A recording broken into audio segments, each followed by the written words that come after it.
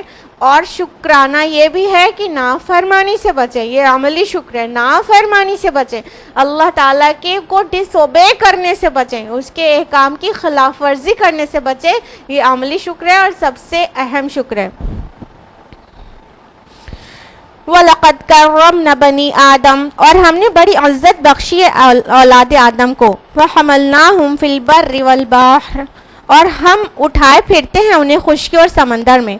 وَرَزَقْنَاهُمْ مِنَ الطَّيِّبَاتِ وَفَضَّلْنَاهُمْ عَلَىٰ كَثِيرٍ مِّمَّنْ خَلَقْنَا تَفْضِيلًا, اور ہم نے انہیں پاکیزہ چیزوں سے رزق عطا کیا اور انہیں فضیلت دی اپنی بہت سی مخلوق پر, بہت بڑی فضیلت. اور یہ بہت اہم آیت آ گئی ہے. اللہ تعالیٰ فرما رہے ہیں کہ ہم نے ہر بنی آدم کو عزت بخشی ہے, ہم نے سارے اولاد آدم پر کرم فرمایا ہے. یعنی آدم کی جو بھی اولاد ہے, تمام نوع انسانی, پوری کی پوری نوع انسانی, وہ سب کیا ہے؟ مکرم ہے, معزز ہے. اللہ تعالیٰ نے اس کو عزت بخشی ہے. تو چاہے وہ امریکہ کا ہو, چاہے افریقہ کا, چاہے گورا ہو, چاہے کالا, چاہے انگریزی بولتا ہو, چاہے فارسی بولتا ہو, چاہے اعلیٰ ذات کا جس کو کہتے ہو وہ ہو, چاہے جس کو تم ادنا ذات کا کہتے ہو وہ ہو, چاہے کس بھی سلسلے سے بلونگ کرتا ہو, کس بھی خاندان سے بلونگ کرتا ہو, کیسا بھی ہو, ہر بنی آدم کو اللہ تعالیٰ نے مکرم بنایا ہے, معزز بنایا ہے, سب کو عزت بخشی ہے اور اس کو بہتوں پر فضیلت دی ہے. اللہ تعالیٰ نے فرمایا سورہ نمبر 95 آیت نمبر 4 میں نا, کہ ہم نے مطلب انسان کو بہترین سانچے میں پیدا کیا ہے نا, بہترین مولڈ میں, بیسٹ آف مولڈز میں اسے پیدا کیا ہے, کہ لَقَدْ خَلَقْنَا الْإِنسَانَ فِي أَحْسَنِ تَقْوِيمٍ, کہ ہم نے بے شک انسان کو بہت ہی خوبصورت سانچے میں پیدا کیا ہے. تو دیکھیے کہ اللہ تعالیٰ نے آدم کو اور اولاد آدم کو کتنا حسین اور کتنا شاندار بنایا ہے. چوپائے 4 پیروں پر چلتے ہیں اور منہ سے کھا لیتے ہیں. انسان 2 پیروں پر چلتا ہے, ہاتھ سے تہذیب سے کھاتا ہے, ہاں, اور وہ مطلب اس کی عقل ہے, وہ سمجھتا ہے, وہ صحیح غلط کا فرق کر سکتا ہے, جو ساری مخلوق اللہ کی نہیں کر سکتی ہے. تو بہت طرح سے اللہ تعالیٰ نے بنی آدم کو مکرم, معزز, بہتر اور بہت خاص بنایا ہے. فرمایا کہ ہم اٹھائے پھرتے ہیں انہیں خشکی اور سمندر میں. یعنی پھر سے وہی بات دیکھیے سملر آ رہی ہے کہ اللہ تعالیٰ نے انسان کو ایسا بنایا ہے کہ وہ زمین پر چل بھی سکتا ہے اور سمندر پر بھی سفر کر سکتا ہے. ابھی جو ہم نے آپ کو آیا نمبر 66 کے انڈر میں ڈیٹیلز بتائی ہے, اس کو پھر سے ریکال کریے کہ کس طرح سے انسان زمین پر اپنے قدم بڑھاتا ہے تو وہ چل سکتا ہے, جو گویا زمین ہم کو اٹھائے ہوئی ہے, اٹھائے ہوئی ہے. اسی طرح سمندر پر وہ کشتی میں, جہازوں میں سوار ہو کر ایک جگہ سے دوسری جگہ جا سکتا ہے, مطلب سمندر بھی اسے اٹھائے ہوا ہے. اب یہ جو زمین کا اٹھایا جانا, سمندر کا اٹھایا جانا اللہ کی طرف سے ہے نا. اللہ تعالیٰ ہی نے تو زمین کو بچھا دیا اور سمندر کو اور کشتیوں کو مسخر کر دیا کہ وہ ہمیں اٹھائے ہیں. تو اللہ تعالیٰ خود اپنے لیے منسوب کر رہا ہے اس بات کو کہ ہم اٹھائے پھرتے ہیں اس کو سمندر اور خشکی میں. وہ اللہ ہے جس نے وہ فزیکل لاز بنائے ہیں جس کی وجہ سے ہم زمین اور سمندر پر چل پھر سکتے ہیں. تو وہ اللہ تعالیٰ ہم کو اٹھائے ہوا ہے, اللہ تعالیٰ ہم کو اٹھائے ہوا ہے. کبھی غور کریے اور شکر کریے. فرمایا کہ اور ہم نے انہیں پاکیزہ چیزوں سے رزق عطا کیا. تو اللہ تعالیٰ نے ہم لوگوں کو کتنی پاک اور عمدہ اور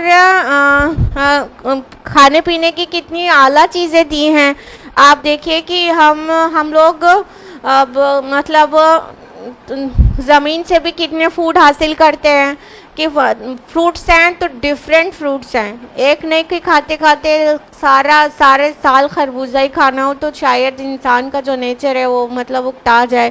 اور پورے سال اگر امرود ہی کھانا ہو تو مشکل ہو جائے. ہاں تو اس طرح ہم فروٹس ہیں تو ڈفرینٹ فروٹس ہمارے پاس ہوتے ہیں, ویجیٹیبلز ہیں تو ڈفرینٹ ویجیٹیبلز ہوتی ہیں, اینیمل فوڈ ہے تو ڈفرینٹ اینیمل فوڈز ہیں, اور ہمارے پاس سی فوڈ ہے. سی فوڈ ہے جیسے کہ یہاں پہ سمندر کا بار بار ذکر ہو رہا ہے, تو سی فوڈ کو بھی فراموش نہیں کریں. سی فوڈ ہائیلی نیوٹریشیس ہوتا ہے اور بہت زیادہ ہیلتھ کے لیے اچھا ہوتا ہے کیونکہ لو کیلری فوڈ ہوتا ہے یہ. اور سی فوڈ میں جو سی فش ہوتی ہیں ان کے اندر اومیگا 3 فیٹی ایسڈز ہوتے ہیں جو کہ ہارٹ ڈیزیز سے بچاتے ہیں. تو جو سی فوڈ کھاتا ہے وہ ہارٹ ڈیزیز سے بالکل بچا رہتا ہے کیونکہ اومیگا 3 فیٹی ایسڈز جو ہیں وہ بلڈ کو مطلب جمنے سے اور اس کیپیلریز میں فیٹ جمنے سے روکتے ہیں. تو اس طرح سے ہارٹ ڈیزیز کا خطرہ ایک دم منیمائز ہو جاتا ہے سی فوڈ سے. تو اس طرح اومیگا 3 فیٹی ایسڈز اللہ تعالیٰ کی نعمت ہے سی فوڈ کے اندر. اور سب طرح کے اناج ہیں اور نہ جانے کیا کیا, یہ اللہ تعالیٰ ان کو طیبات کہتا ہے. کتنے پاکیزہ رزق ہم نے دیا. اب دھیان رہے کہ اللہ تعالیٰ کے سارے رزق سے فائدہ اٹھانا ہے لیکن جینے کے لیے کھانا ہے, کھانے کے لیے نہیں جینا ہے. مطلب کچھ لوگ ہوتے ہیں کہ ٹھیک ہے اللہ تعالیٰ کے رزق سے فائدہ اٹھا رہے, دیا ہے اللہ تعالیٰ نے ڈفرینٹ تو مطلب کھانے کے لیے جینے لگتے ہیں. بالکل کھانا ہی ان کے لیے فرسٹ پریورٹی ہوتا ہے, اور اس کو اچھے سے اچھا کھانے کے لیے وہ اللہ تعالیٰ کی نافرمانی بھی کر سکتے, رشوت بھی لے سکتے, چوری بھی کر سکتے, ڈاکہ زنی بھی. تو یہ نہیں, کیا ہے اللہ تعالیٰ نے جو طیبات دیا ہے اس کو طیب طریقے سے حاصل بھی کرنا ہے. تو یہ اللہ تعالیٰ پاکیزہ رزق اس کو کہتا ہے جو بذات خود پاکیزہ ہو, اللہ تعالیٰ نے اس کو حلال کیا ہو لیکن حلال طریقے سے اس کے حاصل بھی کرنا ہے, تب جا کے وہ پاکیزہ رہے گا آپ کے لیے. اور فرمایا کہ ہم نے انہیں فضیلت دی ہے, وَفَضَّلْنَاهُمْ عَلَىٰ كَثِيرٍ مِّمَّنْ خَلَقْنَا تَفْضِيلًا, اور ہم نے فضیلت دی ہے اسے بہت بڑی فضیلت بہت ساری مخلوق پر. دیکھیں یہاں پر عَلَىٰ كَثِيرٍ مِّمَّنْ خَلَقْنَا آیا ہے کہ بہت ساری مخلوق پر, یہ نہیں آیا ہے کہ ساری مخلوق پر, کل نہیں آیا ہے, کثیر آیا ہے. ٹھیک ہے, تو جو زیادہ صحیح مطلب دین ہے جو کہ علامہ زمخشری بھی کہتے ہیں کہ یہ کہنا مناسب نہیں ہے کہ انسان اشرف المخلوقات ہے. اشرف المخلوقات جو فریز ہے وہ نہ ہی قرآن میں ہے اور نہ ہی کسی بھی حدیث میں ہے. تو صحیح دین ہے وہ یہ کہ بہت ساری مخلوق پر اللہ تعالیٰ نے انسان کو, اولاد آدم کو فضیلت دی ہے, ساری مخلوق پر نہیں. کیونکہ یہ سب سے مناسب جگہ تھی کہ یہاں پہ یہ بات آ جاتی کہ انسان کو دنیا کی ساری مخلوق پر ہم نے فضیلت دی ہے. اب بتاؤ انسان کا کیا حال ہوتا اگر اللہ پاک یہ کہتا یا ہوتا یہ بات سچی اور یہ کہہ دیتا تو انسان ایسے ہی اتنا تکبر کرتا ہے, ایسے ہی اپنے کو پتہ نہیں کیا سمجھتا ہے, اپنے برابر کسی کو نہیں سمجھتا, پھر وہ سوچتا کہ ہمارے جیسی تو شان ہی کسی کی نہیں ہے پوری دنیا میں کسی بھی مخلوق کی, تو کتنا کبر اس کو لاحق ہو جاتا ہے, اعوذ باللہ. تو بہرحال یہ نقطہ سمجھنے والا ہے. جو اکثروں کو غلط فہمی رہتی ہے کہ انسان اشرف المخلوقات ہے, بیسٹ آف دا کریشنز ہے. کہیں پہ بھی قرآن اور حدیث میں best of the creations word اشرف المخلوقات یا افضل المخلوقات الفاظ نہیں آئے ہیں. جو آئی ہے بات وہ سب سے مناسب جگہ یہ ہے کہ یہاں پہ مینشن ہوتی, لیکن یہاں پر بھی کیا مینشن ہوا ہے کہ ہم نے بہت ساری مخلوق پر فضیلت دے رکھی ہے. تو اللہ تعالیٰ نے انسان کو بہت ساری نون مخلوق پر فضیلت دے رکھی ہے. کیا پتہ کچھ مخلوق ایسی بھی ہوں جو انسان سے افضل ہوں اور ہماری نالج میں نہیں ہے. اور کچھ اسکالرز کی اوپینین ہے کہ جبریل, میکائیل, اسرافیل یہ انسان سے افضل ہیں.